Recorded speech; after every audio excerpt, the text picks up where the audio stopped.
면역력이 왜 중요한지 말 안 해도 다들 아시죠? 저는 몇 년째 환신을 꾸준히 먹고 있는데 면역력만큼은 걱정 안 합니다. 요즘 같은 시대 튼튼한 면역력에 건강까지 쑥쑥, 지금부터라도 환신 꼭 챙겨 드세요. 드셔본 분들만 그 진가를 느낄 수 있다니까요. 이제 면역력은 환신에 맡기고 건강하고 즐거운 인생 누리자고요. 요즘 부쩍 면역력이 걱정이세요? 면역력을 팍팍 튼튼하게 챙기고 싶으세요? 부담 없이 전화해서 지금 바로 상담 받아보세요. 정유진 변호사님은 일주일 동안 어떻게 잘 보내셨습니까? 일주일 금방 간 것 같은데. 금방 네네. 지나갔죠. 네네. 그 어느 주보다 뭐 그 숨가쁘게 지나갔고, 왜 그러냐면 네네. 또 중간에 선거. 선거. 네네. 선거가 또 있었고, 네네. 선거가 있는 날은 또 전후해서 네. 상당히 많은 이슈들이 쏟아져 나오니까요. 그런데 사실 저는 이제 기초단체장 선거가 이제 완전히 죽고 살기 선거가 돼버렸어요. 네네. 예전에는 기초단체장 재보궐 같은 경우는 중앙당에서 안 내려갔거든요. 양쪽 당 모두 마찬가지였고요. 중앙 이슈로 치르지 말자, 뭐 거의 그럴 이유가 없다라고 다들 그렇게 보냈는데, 지금은 뭐 전 국회의원들이나 전 당원들이 모두 다 결집해서 이 기초단체장 보궐선거를 중앙정치의 판으로 바꿔버렸습니다. 네네. 그건 지금 우리나라 정치 지형이 이래서 그래요. 네. 대통령하고 야당 대표가 극단적으로 지금 맞서고 있는 상황이고, 네. 거기에다가 대통령과 여당 대표도 뭐 솔직히 말하면 극단적으로 맞서고 있는 거 아니겠습니까? 네. 그러니까 우리나라 정치는 지금 삼국지에다가 조국 대표까지 끼고 싶어 할 테니까, 그러면 사국지 가까이 되니까, 그러니까 지금은 죽고 살기 정치가 아니에요. 지금 맞아요. 대한민국에서는요 정치가 없고 네. 전쟁이 있는 거예요. 전쟁이. 네. 그러니까 이와 같은 비정상적인 그 정치 지형이 빨리 정상화돼야 된다. 정상화되면 지방자치단체장 선거는 지방자치당 선거답게 그 정도 수준에서 이렇게 그 진행이 될 것이다. 근데 그날이 빨리 와야 되지 않을까? 저는 그렇게 기대하고 있습니다. 맞습니다. 정유진 변호사께서 좀 전에 전쟁이다라는 의미를 제가 조금만 보태면, 모순은 적대적 모순과 비적대적 모순이라는 게 있다고 합니다. 적대적 모순 관계는 죽고 살기예요. 전쟁을 일으켜야만 되는,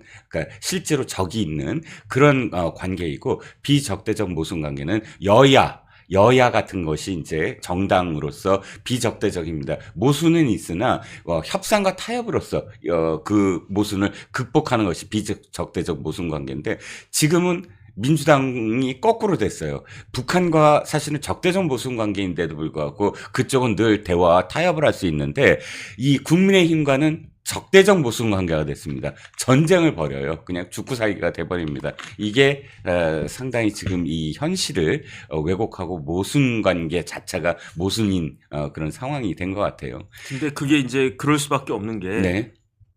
이재명 대표 입장에서 생각해 보면, 네. 이재명 대표는 대통령이 되지 않으면 그러면 인생이 끝나는 거예요. 네. 그동안 벌여놓은 일들이 있기 때문에 지금 뭐 공직선거법 뭐 그게 그렇게 큰 사건입니까? 별거 아니거든요. 그다음에 위증교사 그게 뭐 그렇게 큰 사건입니까? 별거 아니거든요. 뭐에 비하면 대장동에 비하면 백현동에 비하면 네. 성남 FC에 비하고 네. 쌍방울 대국 송금에 비하면은 진짜 코딱지만한 일들이란 단순한 말이죠. 사건이죠. 만약에 백현동, 쌍방울, 그 대장동 이런 것들이 현실화되면 네. 이거는 징역 몇십 년짜리 그 사건이거든요. 그렇죠. 그러니까 이거는 누구보다도 이재명 대표가 잘 알고 있고, 그러니까 이재명 대표 입장에서는 죽자 살자 할 수밖에 없는 거예요. 네. 이재명 입장에서는 대통령 오와 나 둘밖에 없는 거고요. 그렇죠. 그런데 지금 시간이 없단 말이에요. 네네. 시간 조금 벌었나 싶어가지고 2년 반을 끌었지만 아직도 2년 반이라고 하는 기간이 창창하게 남아있는데, 네네. 그런데 여러 가지 지금 정황들이 그렇지가 않잖아요. 이제 다음 달 되면 아주 가관일 겁니다. 그렇기 때문에 이재명 대표 입장에서는 죽자 사자 어떻게 해야 되느냐, 대통령을 끌어내려야 돼요. 네. 대통령을 1년이라도 단축 임기를 시켜야 그래야지 자기가 살 길이 나온단 말이죠. 그런데 윤석열 대통령 입장에서는 지금같이 자꾸 몰리고 막 이상한 일들 막 터지고 그러면은 그야말로 탄핵당할 수도 있겠다라는 두려움이 생길 거고, 하야하라는 그런 이야기 나올 수도 있을 거고, 그런데 대통령 입장에서 대통령 자리에서 물러나면 무엇이 기다리고 기다리고 있을지 저도 가늠이 안 되거든요. 대통령도 마찬가지 아니겠습니까? 그렇습니다. 그러니까 지금 우리나라 정치가 이렇게 극단적으로 파열음을 낼 수밖에 없는데 이렇게 고래하고 상어하고 싸우고 있는 가운데 등 터지는 건 누구냐? 우리 같은 그냥 일반적인 보통 평범한 사람들이 고래 싸움에 이제 새우등 터지듯이 우리 서민들의 그 등만 터지고 있는 것이 아닌가 참 안타깝다는 생각이 듭니다. 네, 서민들의 등만 터지는 것이 아니라 외교 안보적으로도 정말 위험한 상황까지 와 있는데 그런 어떤 대변화에 대해서 여야가 합심을 해도 지금 이 난국을 헤쳐나갈 수 없는 지경에 이르렀음에도 불구하고 지금은 완전히 그냥 정쟁으로 치닫고 있는 점 안타깝습니다. 저도. 자, 그런데 이재명과 관련해서 사실 이번에 저는 이제 선거와 관련된 말씀 잠깐만 드리면 어저께도 비슷한 말씀을 드렸지만 이재명한테 굉장히 좀 충격적인 그런 상황이에요. 제가 보기에 뭐 저는 언론에서 뭐 무승부다, 체면치레를 했다 이렇게 표현하지만 이재명이 왜 지금 최악의 상황을 맞았느냐, 성적표를 맞았느냐, 수치로 봤을 때 영호남이 모두 다 등을 돌렸다라고 표현하고 싶은데 영남 그 금정구를 한번 보자고요. 금정구가 60대 30이었어요. 네. 그러니까 국민의힘이 60, 30이 민주당이었습니다. 네네. 그런데 영광을 한번 보자고요. 거꾸로예요. 40대 60. 그러니까 60은 물론 30대 30입니다. 진보당과 조국혁신당이 나눠 가졌지만 그럼에도 불구하고 양쪽 다 지지한 건 40, 30 맞고 근데 상대편은 60이에요. 네네. 그러면 뭐 간단하게 계산을 해서 영호남의 60%가 이재명을 반대한다. 라고 수치로 저는 드러났다고 생각을 하거든요. 네네. 영광을 다시 생각하시면 이겁니다. 사실은 영광이나 그러니까 호남에서의 패배의 수치가 40이에요. 호남은 절대적으로 한 60 정도를 민주당이 언제나 가져갑니다. 그리고 나머지 무소속이라든지 이런 사람들이 한 40%를 가져갔는데 40을 고작 획득하고 여당 그러니까 호남에서의 여당은 민주당이거든요. 국민의힘이 아니에요. 그리고 호남에서의 야당 그러니까 민주당의 대안이 60을 가져갔다는 겁니다. 만약에 거기서 갈리지 않았다면 거기서 영광은 패배예요. 네네. 그러니까 영호남에서 등을 돌렸다. 간단하게 저는 그렇게 표현할 수가 있거든요. 그런데 국민의힘도 승리했다라고 보기가 어려운 게 네네. 왜 그러냐면 교육감 선거를 보면 그러면은 50대 45, 46 이 정도 차이가 났단 말이죠. 네. 그러니까 그냥 가만히 있으면 우리나라 정치 지형은요 기울어진 운동장이에요. 이거를 보수층이 모르고 있는 것 같아. 그게 네. 아니에요. 옛날에는 가만히 있으면은 뭐 그 50년, 60년대, 70년대, 80년대 이때에는 네. 그 지금의 여당을 지지하는 보수적인 사람들이 많았는데 그런데 지금은 가만히 있으면은 서울 그 교육감 같은 그런 결과가 나온다고. 네. 그러니까 국민의힘도 정신 바짝 차려야 되고요. 가만히 있으면 진다. 그러니까 이기기 위해서는 무슨 짓이라도 해야 되고 이기기 위해서는 진짜 후보도 잘 내야 되고 그런 것들을 어쨌든 그 양 당에 있어서 지금 뭐 제일 참패한 당은 조국당이니까 굉장히 의기소침할 건데 그렇다고 해서 국민의힘이나 민주당이나 뭐 이렇게 우리가 뭐 괜찮다 이렇게 그 낙관할 수 있는 상황은 전혀 아닐 것이라는 생각이 듭니다. 그렇습니다. 그래서 이재명이 어찌됐든 자신이 의도한 대로 금정구에서 공성을 하지도 못했고 그 다음에 영광도 수성을 했지만 제대로 수성을 한 거라고 표현되기는 애매하니까 지금 바로 되치기에 들어갑니다. 윤석열 정권 실정을 배포하라라고 지시를 내리고 여기에 민주당 의원들은 하야라는 말을 아예 공식적인 석상에서 이야기하기 시작하고 여기에 대규모 장외투쟁을 당 차원에서 시작을 한다고 합니다. 우리가 이미 예상을 했는데 예상대로 지금 11월에 있을 최악의 어떤 선거들에 대비해서 이제부터 장외투쟁과 본격적인 장외투쟁을 병행하겠다라고 나서고 있습니다.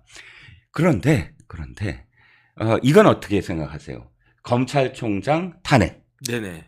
지금 심우정 검찰총장을 탄핵키로 했다고 합니다. 네네. 뭐 사상 초유죠? 검찰총장을 탄핵하는 건? 뭐 탄핵하려고 했던 적은 몇 번 있었는데 네. 만약에 검찰총장이 탄핵된다라고 하면 이것도 사상 최초이죠. 네. 지금 민주당에서는 윤석열 대통령이 거부권을 뭐 수십 차례 행사해서 사상 최초다 이런 식으로 이야기를 하지만 민주당도 사상 최초의 듣도 보도 못한 그런 일들을 계속적으로 하고 있는데 그런데 사실은 이게 말이 안 돼요. 왜 말이 안 되냐면 네.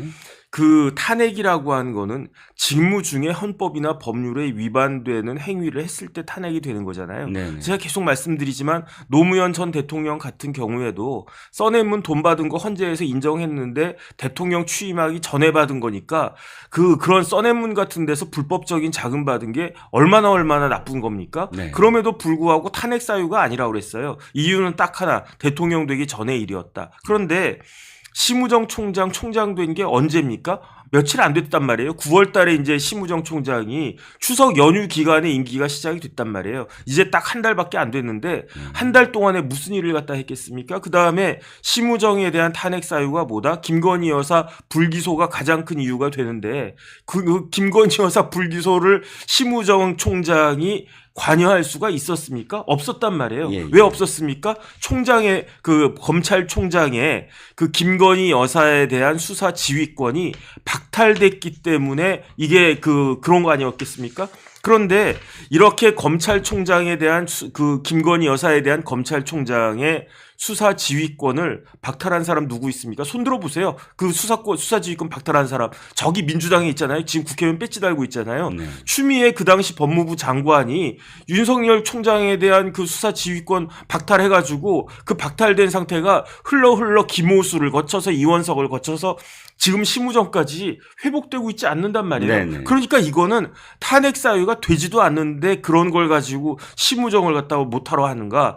예컨대 이창수 검사장에 대해서 뭐 탄핵하겠다고 그러면 어쨌든 뭐 그래 해라 이렇게 이야기할 수 있는데 그래서 전 처음에는 심우정에 대한 그 탄핵이 말도 안 된다라고 생각을 했는데 네. 민주당이 하는 짓을 보니까 그럴 수도 있겠다는 생각이 들었어요. 예. 왜 그럴 수도 있겠다는 생각이 들었냐? 예. 방통위원장 누굽니까? 이진숙 위원장이죠. 네. 지금 어떤 상태입니까? 탄핵 직무정지. 소추된 그 상태잖아요. 예.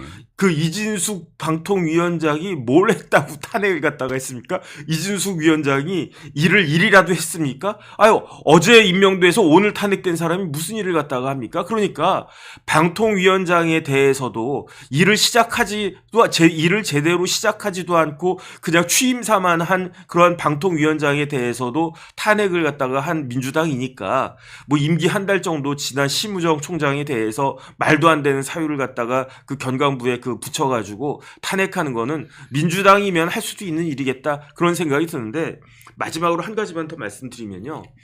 탄핵 소추를 하는 이유는 뭡니까? 탄핵 결정을 받기 위한 거잖아요. 네네. 그런데 지금 그 헌법재판소는요. 탄핵 결정을 할 수가 없어요. 네. 왜 할 수가 없습니까?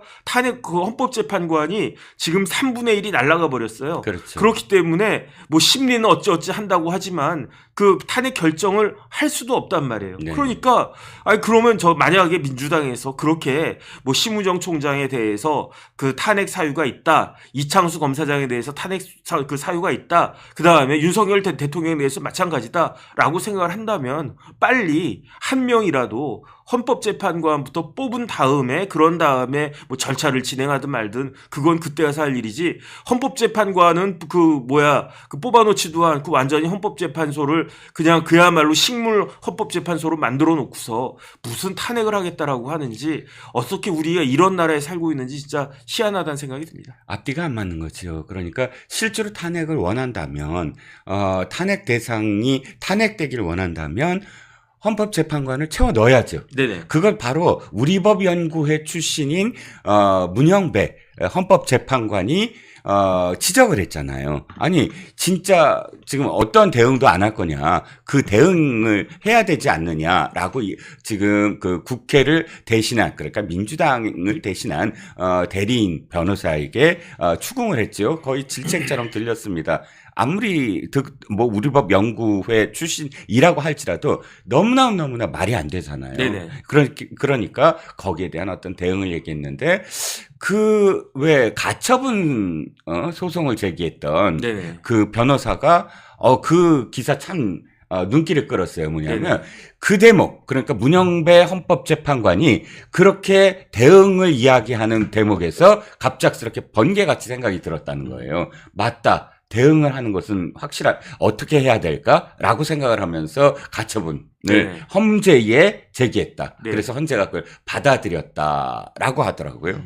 저도 그 부분은 생각도 못했는데 네네. 일단 가처분 생각을 갖다가 했고 그다음 가처분하려면 어떻게 되겠는가 헌법소원을 내면 되겠구나 이런 식으로 해서 문제를 풀었다라고 하는데 사실은 지금 이게 굉장히 의미가 클 수도 있고 네. 그다음에 아무 의미가 없을 수도 있어요. 네. 뭐 중간일 수도 있고 왜 그러냐면은 이 그 가처분 결정을 내림으로 인해 가지고 헌법재판소는 마음 먹으면 제가 마음 먹기 나름이라고 생각하는데 네. 만장일치다라고 하면은 6명이 전원해가지고 그 이진숙 방통위원장에 대한 사건 그냥 기각시켜 버리면 될 것 같아요. 네. 그럼 뭐 누구도 아무 말 못할 것 같다. 거기에 대해서 다툴 수도 없을 것 같다. 어쨌든 그런 생각이 들고요. 그다음 지난번 가처분 그 결정 그 내용 가처분 결정의 그 주문도 중요하지만 결과도 중요하지만 네. 결론도 중요하지만 그 가처분 결정을 내리게 된 이유도 되게 중요하거든요. 네. 왜냐하면 이렇게 민주당이 그 헌법재판소 가지고 장난치면 안 된다. 법 가지고 나라 개판 만들면 안 된다. 그런 취지거든요. 네. 그러니까 이런 그 생각들을 많은 양식 있는 사람들이 하고 있다라고 하는 것을 그 민주당은 알아야 될 거고요. 네. 이런 것들이 쌓이게 되면 언젠간 한번 진짜 우리 국민들 폭발할 날이 올 것이다. 전 그렇게 기대하고 있습니다. 그렇습니다. 그런데 이번 주에 사실 주목을 끌었던 재판이 하나 있어서 우리 정법전한테 그 재판에 대한 소회를 좀 더 듣고자 합니다. 김성태 쌍방울 회장이 네네.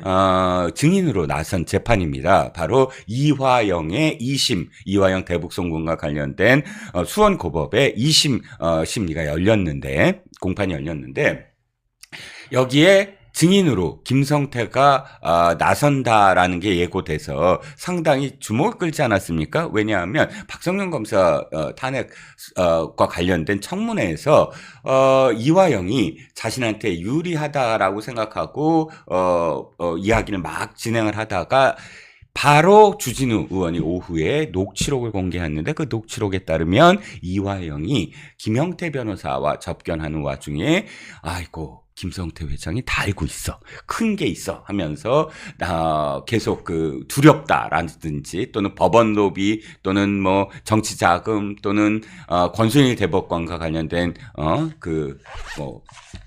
거래 이런 것들에 대한 모든 것들이 다 김성태 회장이 쥐고 있다라는 식으로 이야기를 한 것. 이것 때문에 혹시나 김성태 회장이 이날 중요한 어떤 그런 폭로를 하지 않을까라고 생각을 했는데 사실 그와 관련된 폭로는 없었어요. 네네. 그건 사실 재판이 그러니까 이 재판과 별 그러니까 다른 건이잖아요. 뭐 검찰이나 뭐 혹은 검찰 증인이었죠. 검찰이 질문하는 날이었나요? 아니요, 저기 재판장이 직권으로 아마 재판장 직권이었나요? 어쨌든 재판장이 그걸 직접적으로 뭐 캐물을 이유가 없었다고 생각이 들고요. 그런데 문제는 뭐 이화영 변호인 측이 집요하게 이것과 관련돼서 검찰의 회유다 또 삥 뜯겼냐 북한에 이런 식으로 해서 판사로부터 제지를 받기도 했다 이런 내용입니다. 어떻게 보셨습니까 이날 재판을?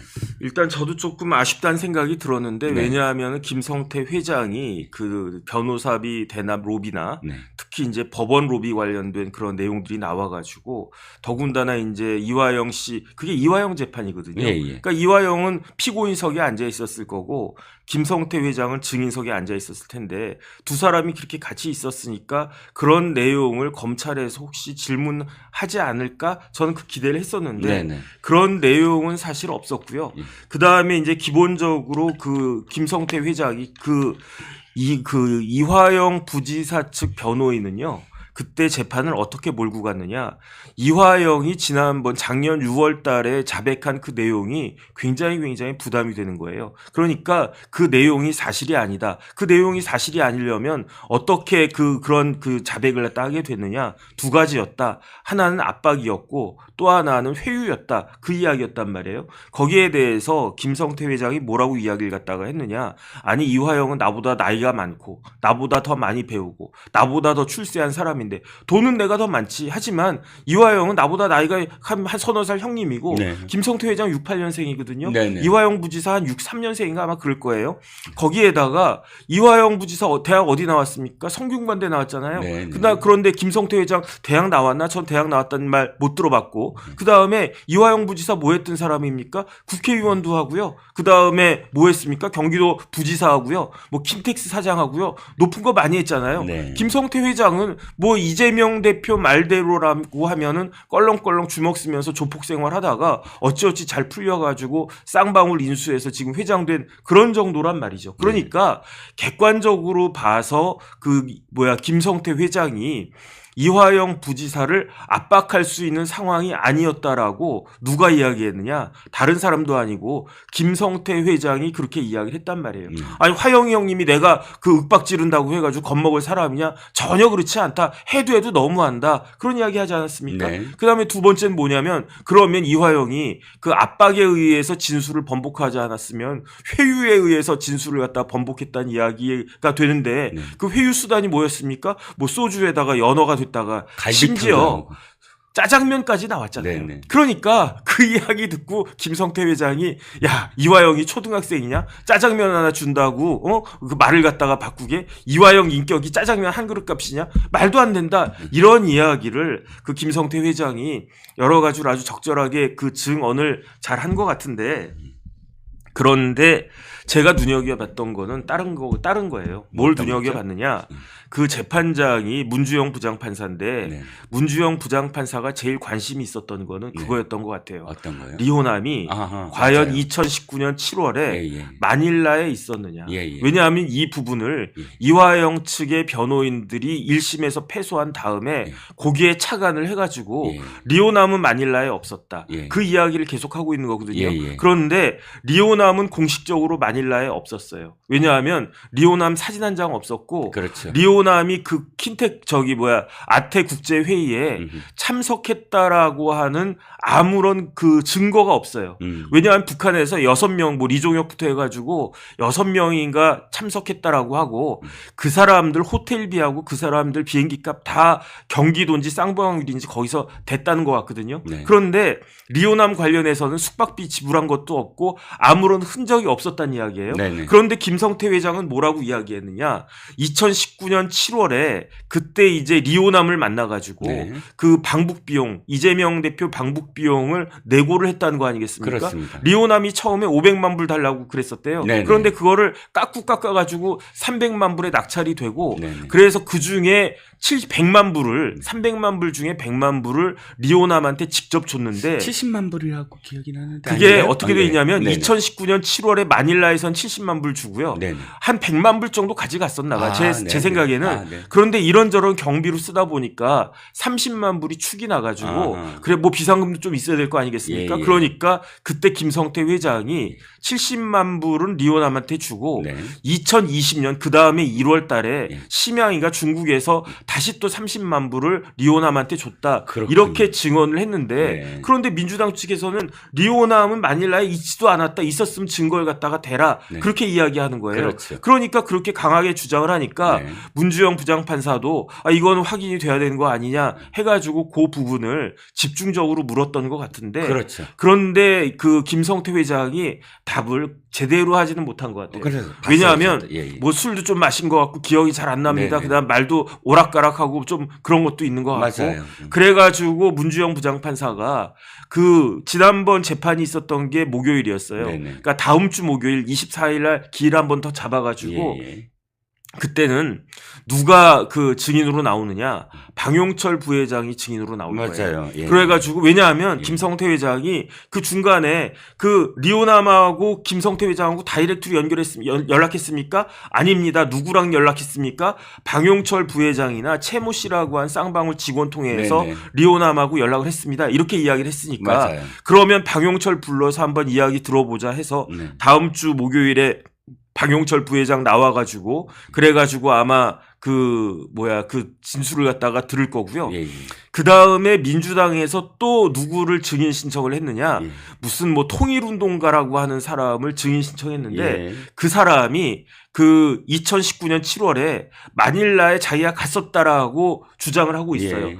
그거 가가지고 뭘 했느냐? 송명철을 만났대요. 예. 송명철이 그때 마닐라에 있었거든요. 예. 송명철을 만났는데 송명철한테 물어봤대요. 리오남 동지 오셨습니까? 그러니까 송명철이 리오남 동지 안 왔습니다. 라고 이야기를 했다는 거예요. 예. 그러니까 객관적인 증거도 그 남아있는 게 없고 예. 그 다음에 송명철도 리오남은 안 왔다라고 하는데 그렇다라고 하면 김성태 회장이 헛개비를 본 거냐? 그러면 이제 방용철 부회장이 어떻게 이야기하느냐가 굉장히 중요하지 않을까 그런 생각이 들고요. 그렇기 때문에 이런 재판을 통해 가지고 문주영 부장판사가 과연 리오남이 마닐라에 있었다라고 하면 70만 불, 100만 불 이게 다 그냥 1심하고 똑같이 인정이 되는 네네. 거고 뭐 긴가민가한데 의심스러울 때는 피고인 그 한테 유리한 쪽으로 해석해야 되니까 그 리오남이 없었던 걸로 난 판단을 하겠다라고 하면은 1심 결론이 조금 달라질 수도 있지 않을까 그런 생각이 드는데 네. 그런데 민주당 쪽 그 변호인들은 또 뭐라고 이야기했느냐? 네. 리오남은 1차 아태 거기에도 없었다는 이야기예요. 예. 그렇게 주장을 갖다 하더라고요. 1차 아태 그 회의가 국제회의가 어디서 있었느냐? 킨텍스요. 2018년 11월 달에 네. 킨텍스에서 있었고 그때 이재명 당시 경기도지사도 참석하고 뭐 리종혁도 오고 막 여러 사람들 왔었단 말이에요. 예. 이해찬도 오고. 그런데 그때 제가 메모해 놓은 걸 갖다가 보면 2018년 11월에 킨텍스 회의할 때 예. 그때 김성태가 이화영이 예. 김성태를 누구에게 소개시켜 주느냐? 안부수한테 소개시켜 주거든요. 네네. 그런데 안부수는 그 자리에서 김성태를 또 누구한테 소개시켜 주느냐? 리호남한테 소개시켜 준다고 그랬어요. 네. 그러니까 민주당이 앞뒤가 말이 안 맞는 거예요. 왜냐하면은 민주당은 리오남은 이 그 아태 국제회의하고 상관이 없다라고 하는 거를 강조하기 위해서 1차 대회에도 없었고 2차 대회는 물론이고 마닐라 1차 대회 킨텍스에서도 리오남은 없었다 이렇게 주장을 하는데 그런데 지금 그 이야기 나온 걸 제가 정리해 놓은 걸 갖다가 보면은 그 리오남을 그 김성태가 리오남을 받은 데가 어디냐 그게 1차 킨텍스에서 있었던 아태 국제회의였다는 거잖아요. 네네. 그러니까 1차에도 있었는데 없었던 걸로 치부했으면 2차에서도 마닐라에서도 만약에 참석을 했었어도 북한 측에서 그다음 리오남이 스스로 없었던 것으로 그렇게 그림자처럼 충분히 행동할 수 있었던 것이 아닌가? 왜냐하면 리오남은 공작원이잖아요. 네네. 말이 좋아 공작원이지 리오남은 간첩이잖아요. 네네. 그러니까 그런 사람들이 나 여기 있습니다. 나 무슨 그 마닐라에가 오카다 호텔이라고 좋은 호텔이 있는데 내가 오카다 호텔 2512호에 있어. 이렇게 대놓고 다니면서 합니까? 내가 이번에는 중국 항공 타고 베이징가 내가 이번에는 잘 타고 동경가 이렇게 드러내놓고 행동을 갖다가 합니까? 어쨌든 그러한 것들이 지금 마지막에 이화영 부지사 관련해서 쟁점이 되어 가고 있는데 그렇기 때문에 다음 주 목요일 재판도 굉장히 관심이 간다. 저는 그렇게 생각이 됩니다. 예, 정변 말씀을 듣다 보니까 지금 추추님이 슈퍼챗 쏴주셨어요. 고맙습니다. 듣다 보니까 많은 분들이 또 걱정을 하세요. 그러면 리오남이 없었던 걸로 판사님이 받아들이시면 어떡해요? 라고 쓰셨는데 저는 그럴 리는 없다고 봅니다. 왜냐하면 박용철 부회장이 방용철 맞죠? 네네. 부회장이 이미 1심 그러니까 이화영 대북송금 1심에서 같은 증언을 했어요. 어떻게 증언했냐면 일단 송명철과 그다음에 지금 김성태가 주로 만났고 자기가 한 걸음 뒤에서 지금 리호남과 계속 이야기를 한 건 자기였다. 그리고 어떤 이 직원들과 함께 의전을 했다라는 것들을 아주 시간대별로 거의 진술을 했기 때문에 아마도 김성태 전 회장의 지금 부정확한 어떤 기억보다 훨씬 더 시간대별로 진술을 할 것이라고 생각이 듭니다. 한 가지 제가 이제 조금 다른 얘기인데 네네. 그러니까 거짓말이 있잖아요. 왜 가짜 뉴스, 거짓말 뭐 이런 것들은 사실 한 몇십 프로는 근거가 있잖아요. 네네. 거기에 포장을 해야 그럴듯하잖아요. 저는 이 짜장면이나 연어, 그러니까 그 검찰 술 파티에 나오는 그 메뉴가 어디서 나온 거냐라고 곰곰이 생각을 해봤어요. 네네. 전혀 근거 없이 툭 튀어나오진 않을 거 아니에요. 연어 그러니까 전 뭐가 떠올랐냐면 이 김성태가 필리핀에 도주를 했죠. 뭐 싱가포르 막 이런 동남아로 동남아 쪽에 네네. 도주를 했죠. 그때 무슨 사실 비판적 기사가 나왔냐면 거기서 맨날 그 연어회를 갖고 오게 해갖고 네네. 술 파티를 벌였다. 뭐 김치도 공수했다고 했었어요. 근데 거기에 연어회가 있었거든요. 네네. 거기에 착안해서 연어다 한 게 아닌가. 짜장면은 뭐가 떠오르는지 아세요? 어머니. 아니 살인의 추억. 살인의 추억. 살인의 추억에서 왜 이 범죄 혐의자인데 혐의자가 이 사람이 사실은 범죄를 저지른 사람이 아닌데 막 고문하고 나서 짜장면 주면서 네네. 짜장면 같이 먹잖아요. 뭐 수사반장 보고 네네. 그러면서 그다음에 어떻게 해요? 회유 협박을 하지. 네네. 범인이라고. 그 장면이 굉장히 유명한 장면이잖아요. 네네. 회유 경찰이 회유 협박으로 그 범인으로 만드는 과정에서 짜장면 주잖아요. 네네. 그러니까 그런 것들을 다 교묘하게 지금 연상시키는 게 아니냐. 어쨌든 어머니는 짜장면 싫다고 하셨어요. 어머니 짜장면서로 계속 끝까지 주장을 하셨습니다. 네네. 자, 두 번째 이슈로 넘어가겠습니다. 조금 안타까운 건데 아까 이제 정변께서 이렇게 말씀을 하셨어요. 사실 굉장히 이 정쟁이라든지 이런 부분들이 민생 또는 우리나라 정치 자체를 지금 완전히 마비시키고 있다. 지금 타개책이 정말 필요하다라는 말씀을 하셨는데 그 타개책 중에 하나가 사실은 지금 가장 꼬이고 있는 문제들을 빨리빨리 끊어내고 앞으로 전진해야 된다고 생각을 합니다. 그런데 이 꼬인 문제 중에 하나가 명태균, 김대남 이 두 사람이 지금 거의 분탕질에 가까운 그런 이 국민의힘의 지지율을 떨어뜨리는데 일조를 하고 있어요. 이번 주 내내 사실은 오빠라는 그런 단어가 그야말로 이제 구글 트렌드를 보면은 뭐 이따만하게 왜 분포도 있잖아요. 왜 이따만하게 커졌습니다. 오빠 그러니까 뭐가 떠오르냐면 네네. 북한이 왜 남한 드라마를 못 보게 하는 법이 있잖아요. 그래갖고 막 남한 드라마 보면 다 잡아넣잖아요. 네네. 그리고 오빠라고 하면 다 잡아가요. 오빠라고 하면 왜 너 드라마 봤지? 남한 드라마 봤지? 그러니까 북한에서 남자친구나 남편에게 오빠라고 부르는 것은 남한 쪽이지 북한은 전혀 그렇게 하지 않잖아요. 네네. 그러니까 오빠라는 말만 하면은 그대로 넌 남한 드라마 봤지 그러고 이제 잡아가는데 그걸 보고 이제 대북 활동가들이 오빠 금지법이다 이렇게 표현하더라고요. 그러면 북한은 친오빠만 오빠란 이야기네요. 그렇죠.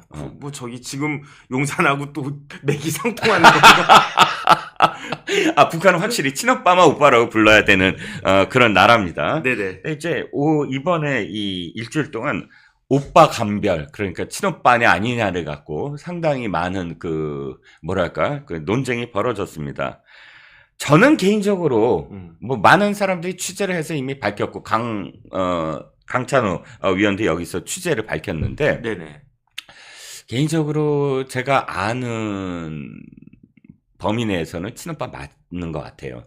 왜냐하면 친오빠가 당시에 이건 뭐 좀 그러니까 코바나 컨텐츠에서 대선 직전에 그러니까 검찰총장을 그만두고 대선 직전에 코바나 컨텐츠에서 친오빠를 봤다는 사람이 많아요. 네네. 특히나 이제 코바나 컨텐츠에서 이제 SNS와 관련된 사람들을 좀 뽑았어요. 네네. 홍보 쪽, 그러니까 SNS 관련 전문가들을. 근데 제가 아는 SNS 전문가가 거기에 면접을 보러 갔는데 친오빠를 만났다. 네네. 라는 그런 그 이야기를 저한테 한 적이 있거든요. 음. 그러니까 상당히 그때 당시에 대선 본격적인 대선 전입니다. 뭐 그 대선 이후는 잘 모르겠고 그 당시에 친오빠가 상당히 많이 코바나 컨텐츠에 관여를 했다. 네. 라는 걸 그때 제가 기억이 나거든요. 그렇기 때문에 지금 뭐 강찬호 위원이나 이현정 위원의 저 취재도 그렇고 전반적으로는 친오빠가 맞는 것으로 지금 보이긴 합니다. 네네. 글쎄요, 김건희 여사가 언니도 하나 있고, 뭐, 남동생도 하나 있고, 이남 이녀가 아닌가, 그 생각이 드는데, 네. 그 김건희 여사 지금 친오빠라고 불리는 그 사람은 70년생이더라고요. 70년생이고, 그러니까 김건희 여사보다 2살 위죠. 고등학교는 휘문고등학교 나왔고, 대학은 잘 모르겠고, 건설사 같은 데 다니다가 이제 부동산 개발업을 하는 사업을 하는 그러한 사람인데, 저는 문맥을 갖다 처음에 딱 봤을 때에는 이게 친오빠인가? 도저히 친오빠라고 하면은 앞뒤가 좀 안 맞는 거 아닌가? 네. 그런 생각을 했는데, 네. 뭐 대통령실에서도 저때 오빠는 친오빠라고 이야기를 하고, 그 다음에 결정적으로 다른 사람도 아니고 저거를 깠던 사람 명태균이 저때 오빠는 친오빠 맞다 이렇게 이야기를 하니까 뭐 그럼 믿어야지 안 믿을 방법이 있나 그런 생각이 드는데, 그런데 다른 걸 다 떠나가지고 저는 굉장히 실망스럽다는 생각이 네. 드는 게, 어떻게 김건희 여사가 그때는 영부인 아니고 대통령 후보 부인이었지만 저런 명태균 같은 사람하고 저런 내용의 문자를 주고받았는가. 그러면 우리 국민들 입장에서 보면요, 굉장히 어떻게 보면 속상하다, 저는 그런 생각이 들고요. 네. 저부터도 그렇고, 그래가지고 저런 모습들이 보여지니까 지금 이후에 벌어지고 있는 여러 가지 일들 가운데에서도 김건희 여사에 대해서 인상이 좋을 수가 없는 거 아니겠습니까?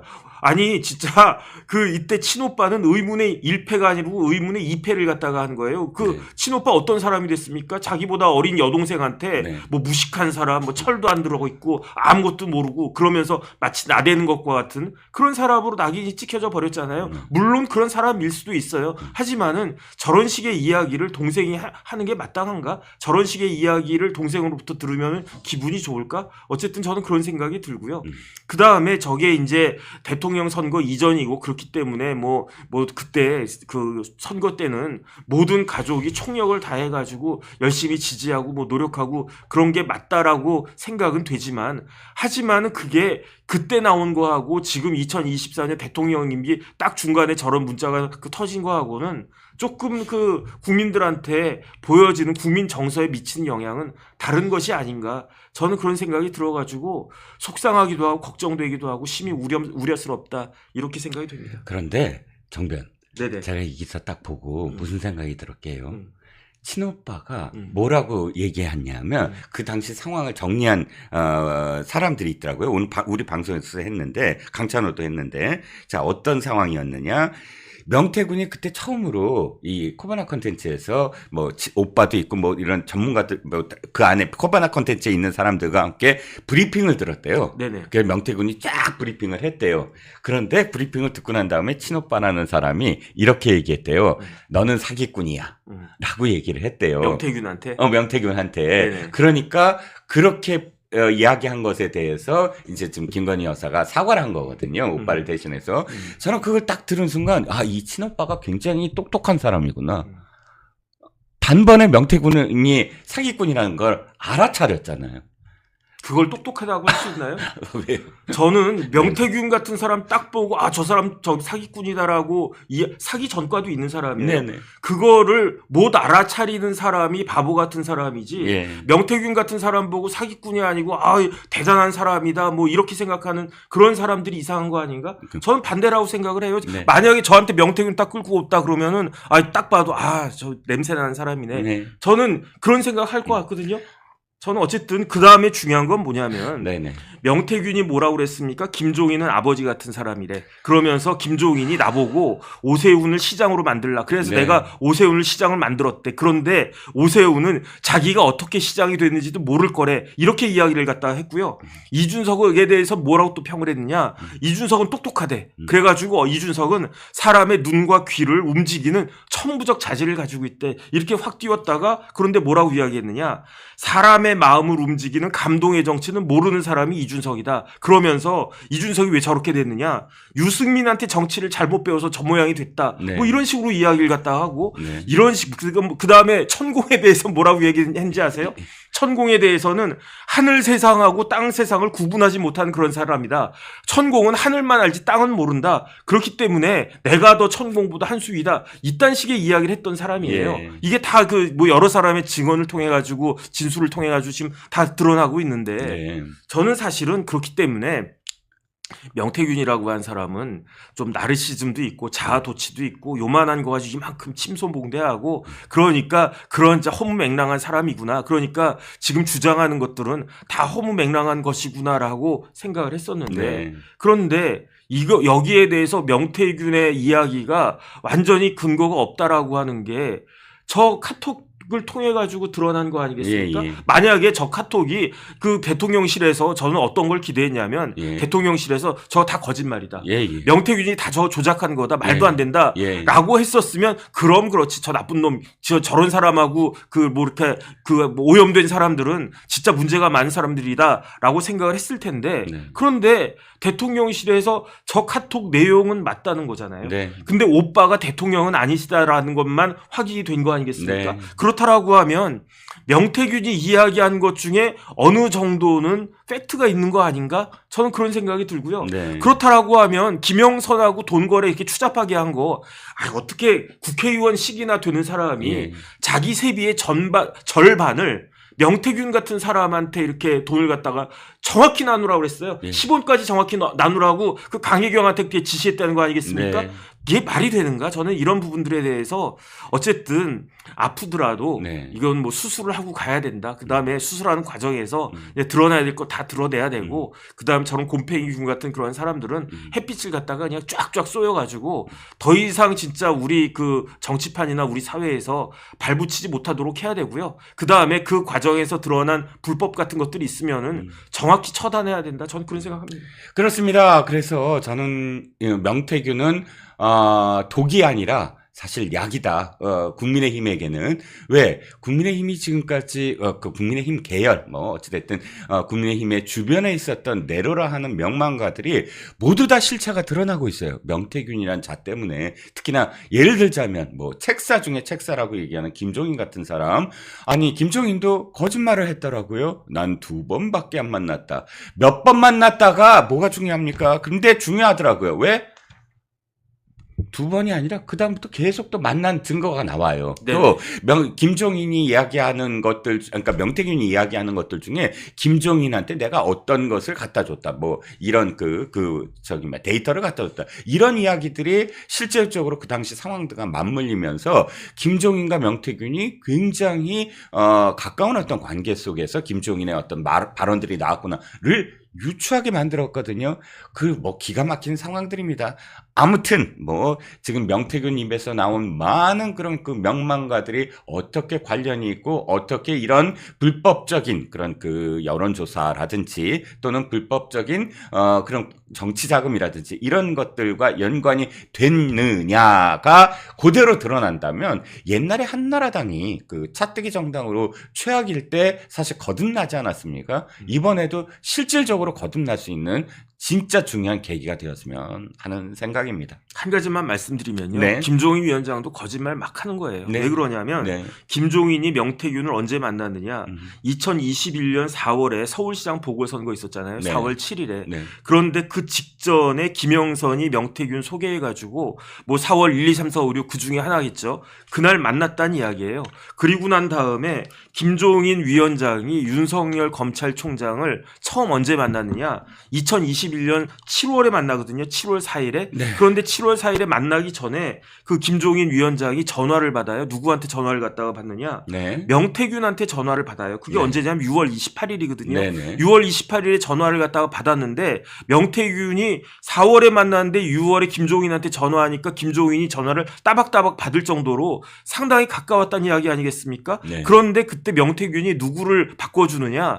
김건희 여사를 갖다 바꿔줬다는 거잖아요. 그렇죠. 그리고 난 다음에 7월 4일에 날짜 잡아가지고 김종인 위원장이 윤석열 검찰총장을 만난 건데 그 만나는 자리에 그 김건희 여사도 나왔고요. 그 다음에 명태균도 나왔었대요. 그런데 두 사람은 쓱 빠지고 이제 두 분이 이제 식사하면서 김종인 위원장하고 윤석열 검찰총장이 전직 검찰총장이 그 식사하면서 두 분이 이야기하고 그런데 어쨌든 잠깐이라도 명태균하고 김건희 여사가 있었다는 이야기 아니겠습니까? 네. 그 다음에 김종인 위원장이 뭐라고 이야기했느냐?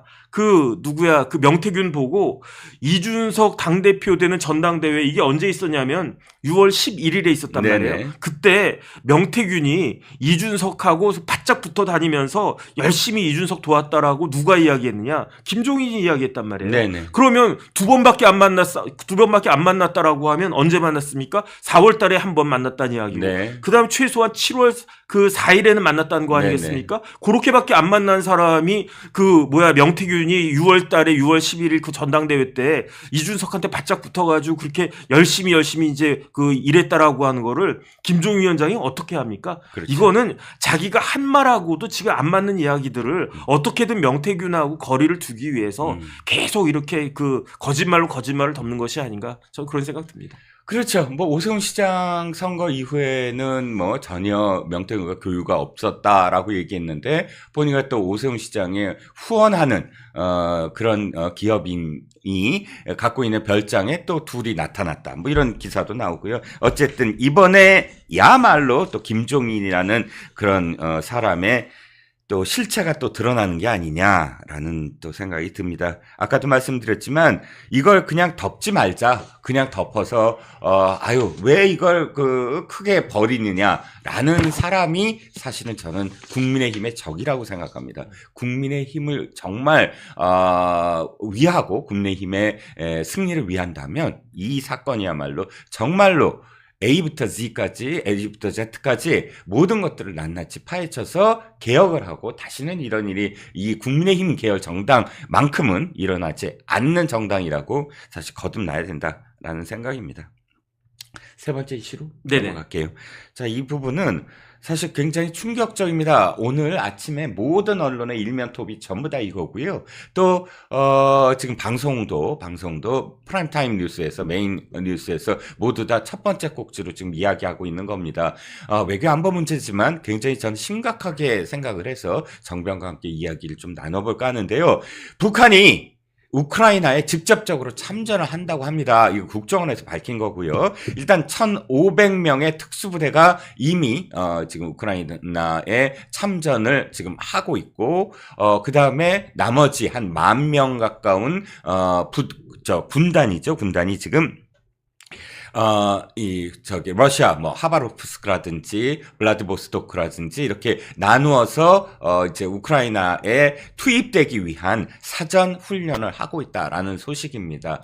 이 이야기는 제가 조금, 앞에 설명을 좀 드리면, 세 가지 점에서 굉장히 충격적인 일입니다. 첫 번째는 우리나라와 직접적으로 관련이 있는 부분인데요.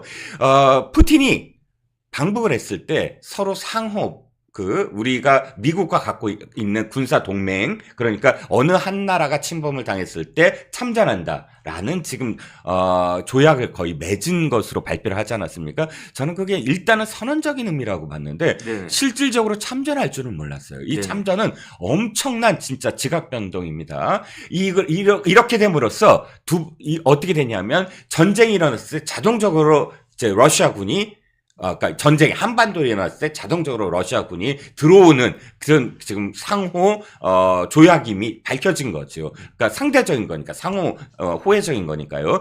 두 번째가 뭐냐 하면 우리나라가 베트남전에 참전했던 것을 기억하시죠? 그건 두 가지 의미가 있었어요. 하나는 군사적인 의미, 하나는 경제적인 의미. 군사적인 의미는 사실 우리나라와, 그러니까 대한민국과 북한은 똑같은 상황입니다. 6.25 전쟁이 일어나고, 전쟁은 물론 훈련으로서 또 다른 어떤 전쟁을 대비할 수 있지만 훈련만으로는 안 됩니다. 실전이 가장 중요하거든요. 실전에서 그러니까 작전 수행이라든지 혹은 갖고 있는 무기에 대한 검증이라든지 이런 것들이 실전 투입한 것과 훈련만 하는 것과는 하늘과 땅 차이입니다. 우리가 베트남전 이후에 사실상 물론 무기상으로도 북한을 능가했지만 작전 수행 능력 면에서도 어마어마한 어떤 그런 이 능력을 배가했어요. 그게 이제 군사적인 어떤 그 이득이었고, 두 번째는 경제적인 어떤 이득이었습니다. 어쨌든 베트남전 참전으로 말미암아 미국이 우리에게 상당히 많은 어떤 지원을 했지요. 그런데 그걸 그대로 북한과 러시아 관계로 대입을 해보세요. 그러면 북한은 군단급의 지금 참전을 합니다. 이 참전이 나중에 갖고 올 실질적으로 한반도에서 전쟁이 일어났을 때 북한군의 작전 수행 능력에 어마어마한 어떤 그 능력 배가가 될 것이고, 두 번째는 러시아가 경제적, 미국이 우리나라한테 준 것처럼 경제적인 어떤 이득을 당장 준다기보다는 군사적인 이득을 주겠죠. 무기와 관련된 고도화된, 예를 들어서 핵잠함이라든지 혹은 지금 ICBM이라든지 이런 것들과 관련된 고도화된 그런 원조를 해줄 수가 있겠죠. 이 두 가지가 상당히, 두 번째 우리가 심각하게 생각해야 될 것, 마지막으로는 실질적으로 참전했을 때 전 세계가 갖고 있는 이 전쟁에 대한 어떤 성격 변화, 우크라이나의 전쟁이 완전히 달라질 겁니다. 지금까지와는 다르게. 왜? 사실 러시아군이 굉장히 지리멸렬했거든요. 갑자기 차출하고 해갖고 막 달아나고 전쟁 수행 능력이 별로 없고. 근데 이렇게 정예화된 북한군이 실질적으로 투입됐을 때 우크라이나 전의 성벽 변화와 그런 다음에 나토라든지 혹은 기타, 그러니까 차후에 벌어질 어떤 외교적인 영향, 이런 것들과 관련해서는 굉장히 빅 뉴스였다라는 생각이 들어서요. 네네. 그래서 이제 저도 그런 생각들을 많이 했는데, 그런데 조금 달라질 수도 있겠다는 생각이 드는데, 네. 첫 번째, 러시아 개판이에요. 네. 저는 어떻게 생각했냐면, 러시아가 우크라이나 침공했을 때 우크라이나가 작은 나라가 아니거든요. 네. 유럽에서 면적으로는 제일 큰 나라 중에 하나고요. 그렇죠. 그다음에 인구도 많단 말이에요. 그다음에 사실은 우크라이나에 핵이 있었어요. 원래 소련 연방이었을 때 네. 우크라이나가 키예프나 이런 지금 키이우로 바뀌었지만 키예프가 자꾸 옛날 이야기 나오니까 소련의 5대 도시 중에 하나였단 말이에요. 네. 그 다음에 우크라이나에 핵이 있었는데 그 핵을 폐기시키려고 러시아가 어마어마하게 사기 많이 쳐가지고 결국은 우크라이나에서 핵이 빠졌단 말이죠. 네. 어쨌든 그렇게 만만한 나라가 우크라이나가 아니기 때문에 저는 그런 점이 있기는 있겠지만, 그래도 러시아 하면, 소련 하면 우리 어떻게 생각했습니까? 어렸을 때 미국하고 소련이 전쟁한다, 냉전이다, 이런 이야기 하지 않았습니까? 네. 미국에 맞설 수 있는 유일한 나라가 소련이라고 생각을 갖다가 했는데, 그 러시아가 작지 않은 나라이긴 하지만 우크라이나 상대로 해가지고 이렇게까지 전쟁이 오래 질질질 끌까? 러시아가 나쁜 놈이긴 하지만 그래도 우크라이나 정도는 몇 달 안에 그냥 굴복시킬 것이다라고 생각을 했는데, 지금 전쟁 한 2년 하고 있습니까? 그러니까 쉽게 말하면 러시아군은 개판이란 이야기예요, 제가 봤을 때. 그러니까 러일 전쟁 때 일본한테도 깨지고 그 다음에 이것저것 침공당하고 그랬다는 거 아니겠습니까? 그러니까 오죽 러시아가 개판이면은 북한한테 손을 벌릴까? 자기네들 병력 가지고 이게 안 되니까 북한한테 손을 갖다가 벌릴까? 저는 일단 그런 생각을 하고요.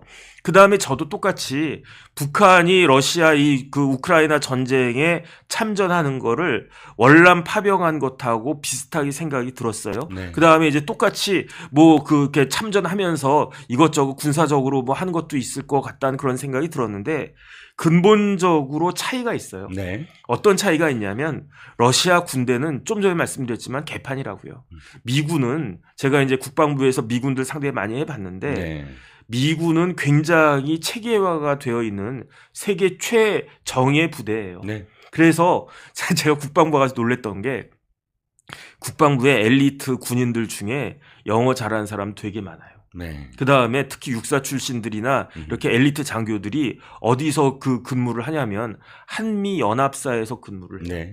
한미연합사에서 근무하면서 미군으로부터 우리나라가 지난 뭐 한 60년, 70년 동안에 우리나라 그 대한민국 군대가 군인이 그 배운 게 미군으로부터 배운 게 굉장히 많거든요. 네. 그런데 과연 북한에서는 러시아하고 이렇게 같이 전쟁하면서 배우는 게 조금 있기는 있겠죠. 네. 하지만 우리가 미군한테 배웠던 것과 같은 그러한 그 정도의 수준의 그런 양질의 그러한 훈련이나 그 기회가 있을 것인가? 제가 봤을 때 오히려 우리나라 저희 북한군은요.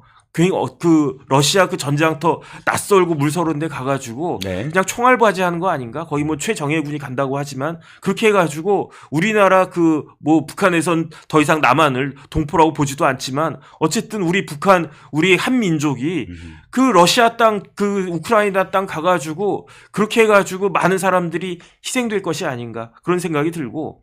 두 번째로는 70년대 뭐 그때까지 해서 그 월남전 통해 가지고 우리나라가 받은 경제적 이익이 굉장히 컸었어요. 네. 그래가지고 그때 월남전 파병해가지고 그 애쓰셨던 그 분들이 진짜 피 묻은 돈 아닙니까? 네. 그 돈이 우리나라 경제가 비약적으로 발전하는데 보이지 않게 어마어마하게 큰 역할을 한 게 사실인데 네. 지금 러시아에서 북한한테 돈 주면 얼마나 주겠습니까? 러시아가 뭐 그렇게 여유가 있는 나라입니까? 그러니까 아주 그냥 싸구려로 이렇게 싸게 해가지고 그 북한군들 가가지고 그 돈을 갖다가 요 정도 돈 받고 전쟁터 나가가지고 지금 싸우는 그런 수준이 될 거라고 저는 생각을 하고요.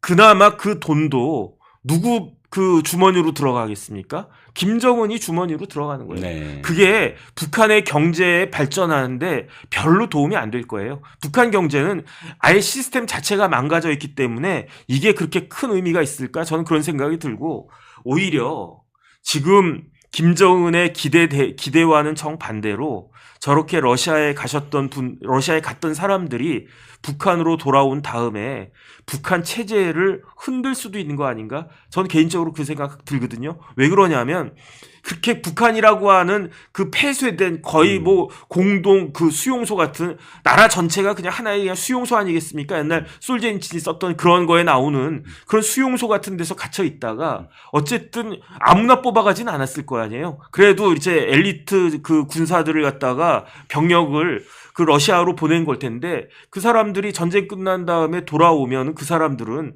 어쨌든 전쟁터이긴 하지만 러시아도 보고 우크라이나도 보고 그런 사람들이 집단적으로 들어온단 말이에요. 그러면 그 사람들이 과연 그 파병 나가기 이전과 다시 그 돌아온 이후가 같을 것인가? 우리나라도 그러지 않았습니까? 제가 고등학교 다닐 때 우리 고등학교 기수 선생님이 그 베트남 월남 갔다 오신 분이거든요. 백마부대 용사였나요? 뭐 그래가지고 맨날 수업할 때마다 뭐 다른 일 있으면 야 내가 베트남 있을 때 말이야 어쩌고 저쩌고 미군들이 어쩌고 저쩌고 네.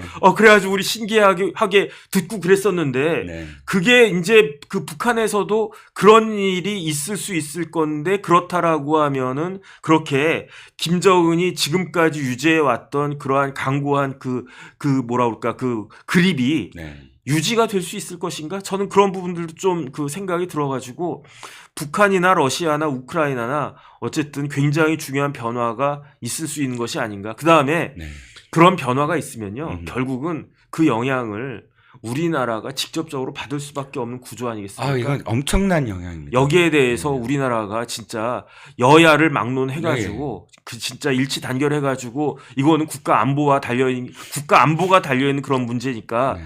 대비를 잘 해야 되는데 어쨌든 그런 생각 듭니다. 그렇습니다. 만약에 그러니까 지금 좌파들이 네네. 북한을 추종하는 좌파들이 이걸 또 어떻게 이야기할까요? 지금까지 이 우크라이나 전과 관련해서는 좌파들이 이렇게 얘기했어요. 아니 그건 우리가 전혀 관여하지 말자. 우리가 왜 거기에 뛰어드느냐. 근데 북한이 뛰어든 거는 찬양할까요? 그것도 되게 굉장히 궁금하고. 말씀하셨듯이 저는 굉장히 불안하고, 물론 이제, 정변이 보시는 어떤 상황들을 모두 다 제가 공감하는 건 아닌데, 딱 한 가지는 정말 날카롭게 또 말씀해 주신 부분, 제가 생각 못한 부분이 있네요. 바로 참전했던 사람들이 돌아왔을 때 어떤 또 문화적 충격을 줄 것인가. 네네. 예전에 로마 같은 경우, 외국에, 아까, 그, 전쟁을 벌였던 용사들이 돌아올 때 6개월을 못 돌아오게 했어요. 네네. 그러니까 로마에서 멀리 떨어진 곳에서 한 6개월 있다가 돌아와라. 왜냐하면 무서웠기 때문에, 아까 두려웠기 때문에 원로원이. 왜?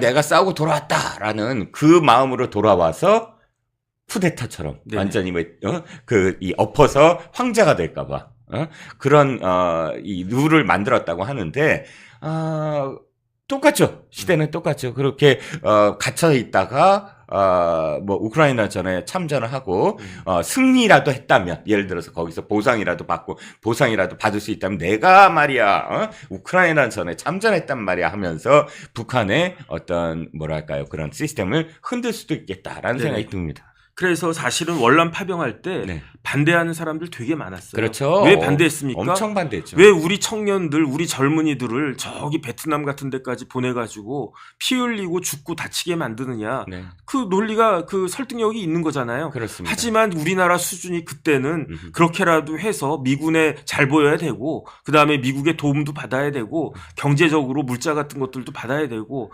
그래가지고 그 돈으로 그 시드머니 만들어가지고 우리나라 발전시켜야 된다. 결국 우리나라가 지금 같은 나라가 된 거예요. 네. 하지만 그와 같은 보람이 북한군이 그 우크라이나에 파병 갔을 때, 우크라이나의 땅에서 전쟁할 때, 그건 아니라고 생각을 하고요. 네. 제가 봤을 때 진짜 개죽음이 따로 없을 것이다. 저는 안타까운 생각이 드는데, 그런데 어쨌든 북한에 미치는 임팩트는 상당하지 않을까, 저는 그렇게 기대하고 있습니다. 그렇습니다. 사실 꺼져가는 북한이 러시아와의 이런 관계 속에서 뭐 러시아가 가스라도 보내주고 뭐 하면서 명맥을 계속 이어나가지 않을까라는 뭐 그런 생각도 해보고요.